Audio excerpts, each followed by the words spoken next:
Billy's great. I mean, I'm so grateful to him because first of all, he wrote this role that I just understood. But also, I was really actually also super surprised because I've never been in a movie where my co-partner, my co-lead is also the writer. So I think I had a certain amount of stress about that. You know, I want to be very loyal to his words. I want to say all the words correctly. But he, from the very beginning, was incredibly generous. And I don't know why, maybe because I watched a lot of Billy on the Street and we all have some idea of who he is, but he was incredibly receptive, incredibly gracious, incredibly open to suggestions that I had and ideas and tweaks. So he's truly been a dream.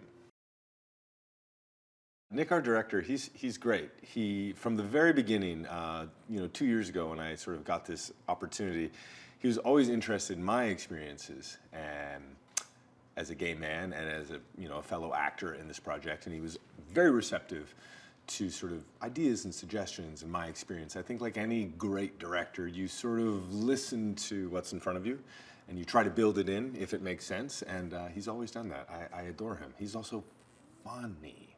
He's funny.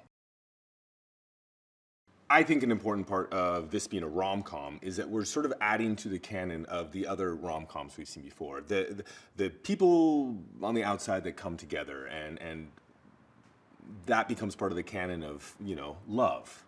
And we see these different kinds of love, and we've seen these in these great rom-coms over time. And we're now adding this other piece to the rom-com canon. These two people can also fall in love in a sweet, funny, loving, self-deprecating at times sort of way. Whenever I think about representation, I just think about my experience as a kid and what it would mean to see someone like myself on camera and how much I would have changed the course of my life and the course of my happiness. So that's why it's important. And I know that sounds really overdone, but it's for the generation coming up to just see people and say, that's also okay.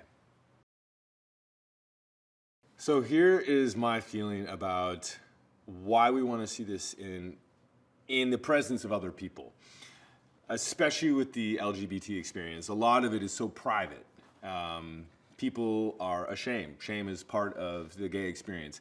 So what better way to sort of exercise that, the thing we're trying to talk about is to be around other people that have different experiences so that you can see and experience other people's reaction to things that might make them uncomfortable or what somebody would laugh at versus what somebody else would laugh at. I think privacy is important and publicness is also really important. I think that's another theme of our movie, the publicness of these kinds of relationships. So I think that wants to be experienced around other people.